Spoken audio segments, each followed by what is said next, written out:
Hi, my name is Irina, and I'm from Moldova. Please like and subscribe. I was born to poor parents. My dad worked as a janitor, and mom was a maid in a rich family's house. And no matter how hard they worked, they always seemed to be struggling for money. Once when I was 4, our landlord barged in and threatened to throw us out for not paying rent on time. Please, just give me a week.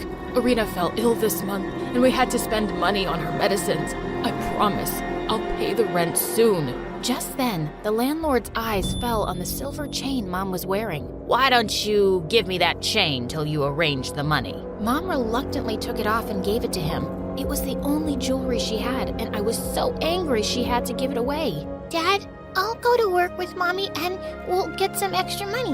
You can use that to pay the rent. Dad hugged me and kissed my forehead. I'm so sorry, my love. I promise, things will get better. But they never did. We kept living under the curse of poverty. I hate poverty. Poverty is ugly. I often wondered why we were poor while other people were rich. In fact, as a child, I had a really inquisitive mind, and I always had a lot of questions about everything. Mom, why is a rose red but leaves green? How many stars are there in the sky? Who tells the sea to stop on the shore? Why are my eyes different from yours? I had really unique amber eyes, unlike anyone in my family or even our town. Sometimes complete strangers stopped by to give me compliments on my eye color and my thick brown hair that Mom oiled every week. But she never went to school, so obviously she didn't have answers for me. I was really excited when I turned 5 and joined the public school. It was my happy place. When I was in 8th grade, a cute boy named Thomas joined our school. He had long hair that kept falling into his eyes, and his smile was gorgeous. I had a huge crush on him. A few days later, it was his birthday, and he invited the whole class to the party. I was so excited that as soon as I reached home, I told Mom I wanted a new dress. But honey, it's the end of the month. I don't think we have enough. Mom, please. You didn't get me anything for my birthday. Think of it as my birthday present. Mom finally agreed, and we went to a nearby thrift store where I got myself a pretty dress. Then I spent the entire evening making a cool bow tie for Thomas. I was sure he'd look dashing wearing it. The next day when I reached the party, I was shocked to see Thomas's mansion. I had no idea he was so rich. I went in and found him standing in a corner with some girls who weren't from our school. I walked over and handed him the present. Happy birthday, Thomas. The girls suddenly turned to me, looking at me like I was some gross bug. Who's she, Thomas? Your maid? Where'd you get that dress from? Your grandma's attic? I could feel myself turning red as they laughed. Just then, Thomas unwrapped my present. Seriously? You actually thought I'd wear this cheap thing? And he threw it on the ground and stepped on it as he walked away. Feeling humiliated, I ran away from the party as fast as my trembling legs could take me. That day, I swore to myself that I'd also be rich one day, no matter what. So I studied my butt off to get into university, and soon after I graduated, I landed my first job as a financial analyst in a big company. One day we had a meeting with the boss where I was supposed to make an important presentation. I was nervous because I'd heard that our boss was a no-nonsense man. I was in the elevator rehearsing my presentation when a man in his 30s walked in talking on his phone. He was tall, handsome, and he had kind eyes. He hardly looked my way, but suddenly the elevator came to a standstill and the lights went out, and I panicked. I'm claustrophobic. Please, call security quickly. I need to get out of here. Hey, relax. The power just went out. It should be back on soon. And when it turned on a few seconds later, I realized I was standing right next to the man, holding onto his arm for dear life. He also looked down into my eyes, and it felt as if time had stopped. Just then, the elevator doors opened, and we came out of our trance.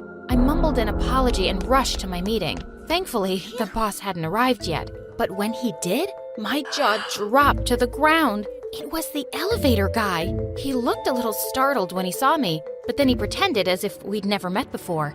I began my presentation, and my ideas impressed everyone, except the boss. He kept shooting question after question at me. By the time he was done, I felt like I was some criminal coming out of interrogation. The next few weeks at the office, he'd just walk by me like I didn't exist. I found out his name was George, and he'd taken over the company from his father when he was just 25. I was sure he was very smart, but so was I, and I was here to prove myself. So when I was asked to present in a meeting again, I worked even harder to make sure everything was perfect. But I just kept finding faults with my figures and statistics, and finally said, "I don't think this will work. I need a better plan by next week." I was fuming as he left, and a couple of hours later, I went to his office. "Sir, I just rechecked the figures, and they're all correct. I don't know why, but I feel like you just have some problem with me." And what problem would that be? Maybe your work just isn't good enough? "Well, I'm confident that it is." I checked your employee file. You didn't go to any top business school in the country. In fact, your university isn't even top 10.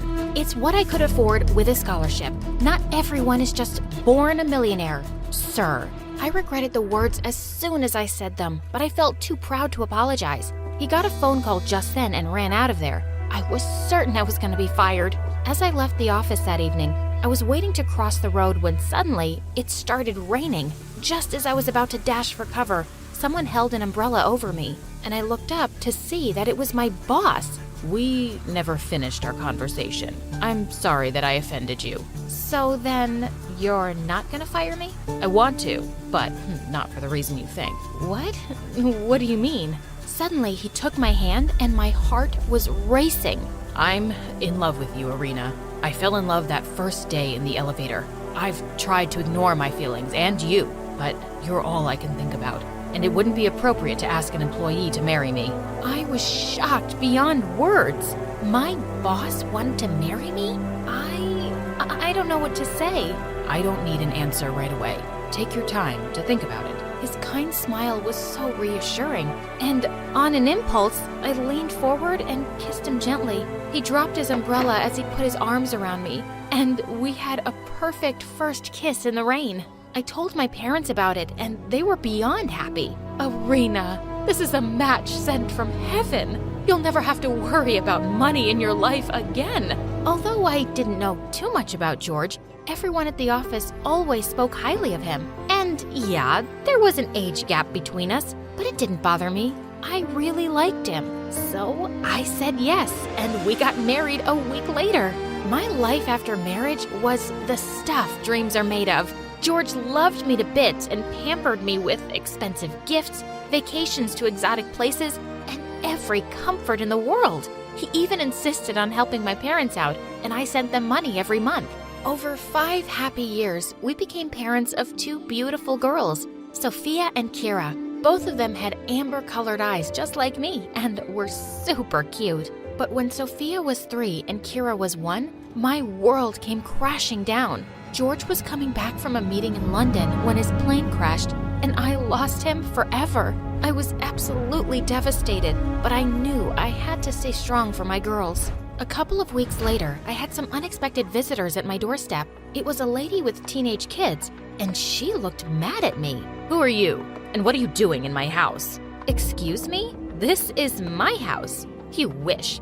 I'm George's ex-wife and the mother of his children, and now this house belongs to us. "His what?" She even went on to show me a copy of his will, and he had indeed left everything to his kids from his first marriage. I couldn't believe it. He'd never even told me about another family, and he hadn't left us anything. I had no choice but to pack my bags and leave with my kids. I moved back to my parents' house since I had nowhere else to go. But my parents had been living off my assistance, and I knew they couldn't feed 3 more mouths. I immediately started looking for work, which was hard because I'd been out of the job market for so long. In my desperation, I took up a job as a receptionist at a small hotel. Mom would take care of Sophia in my absence, but Kira was too clingy. She wouldn't leave me alone at all. So I decided to sneak her into work. The first few days went smoothly, but one day as I was checking in a couple, Kira crawled out from under my desk and went straight to their baby's stroller. Then she plucked the pacifier out of the sleeping baby's mouth and put it into hers. The sleeping baby started crying, and I had to admit the rogue baby was mine. Naturally, I was kicked out. I tried a few more jobs, but nothing worked because no one wanted an employee who came in with a baby. Then one night, I heard Mom crying to Dad. We don't even have money for tomorrow's milk. How are we going to feed the kids? That night, I made a decision that broke my heart into a million pieces. I was going to move out of my parents' house and give Kira up for adoption. As much as that killed me as a mother, I just couldn't see my baby struggling with poverty the way I did. With a heavy heart, I took Kira to an adoption home and kissed her goodbye. She was so little. She would probably forget me soon. I asked a colleague if I could stay at her place for a while. She agreed, so I decided to move in with her with Sophia. As I sat down in our new room and started to cry, Sophia came running and put her arms around me. Mom, don't worry. I'll take care of you. And we'll get Kira back too someday. A few months later, it was Kira's birthday, and I missed her terribly. So I went to the adoption home, hoping to see her. There, I got to know she'd been adopted by a rich family. I somehow got their address, and when I reached there, I saw they were celebrating her birthday. Kira looked like a little doll all dressed up, and her adoptive parents were gushing over her. I felt so relieved that my child was loved. I'd never be able to give her the life that she was leading here. So I quietly went back.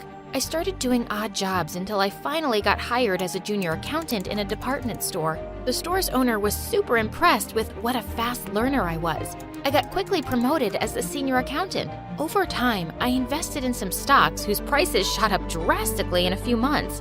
I used the money to start my own accounting firm, and in the next few years, my firm was one of the best in business. I was rich and successful, and I had Sophia who doted on me. Yet my life felt incomplete without Kira, and Sophia never forgot her either. Mom, we need to bring Kira back home. We have to find out where she is. Honey, the adoption center is not willing to tell me anything about Kira's adoptive family. You think I haven't asked already? But Sophia was determined to find her little sister, and one day, she succeeded too. She came to me looking super excited. Mom, I've got some great news. One of my friend's moms started volunteering at the adoption center where we left Kira. And guess what? She went through the records and gave me this today. I took the paper she was waving excitedly in front of me. Sure enough, it had Kira's picture and her birth date, along with the details of her adoptive parents. We finally get to see Kira.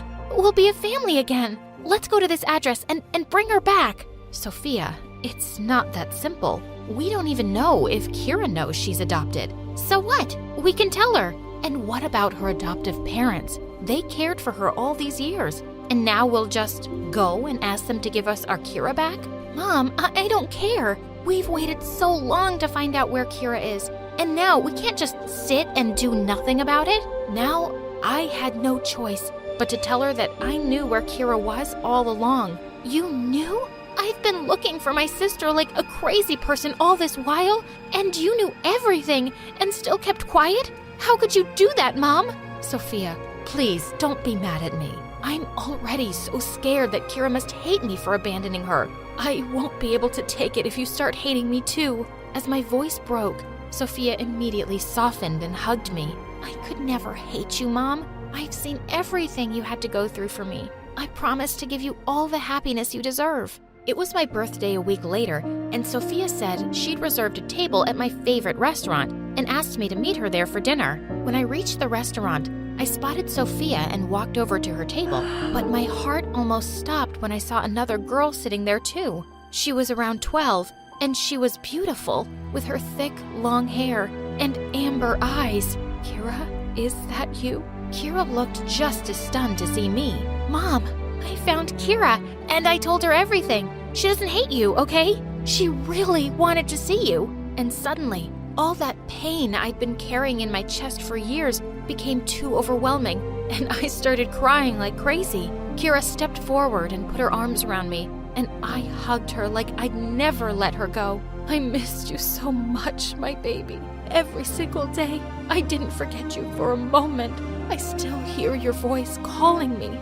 I love you so much. I'm so sorry, Kira. I love you too, Mom. I always wondered what you looked like. What about your parents? Do they know you're here, seeing me? Yes, they know. They're okay with it. Why can't I have two families and two moms? Just then, Sophia came and hugged us both. Mom, isn't this the best birthday surprise ever? Happy birthday. It was the happiest moment of my life.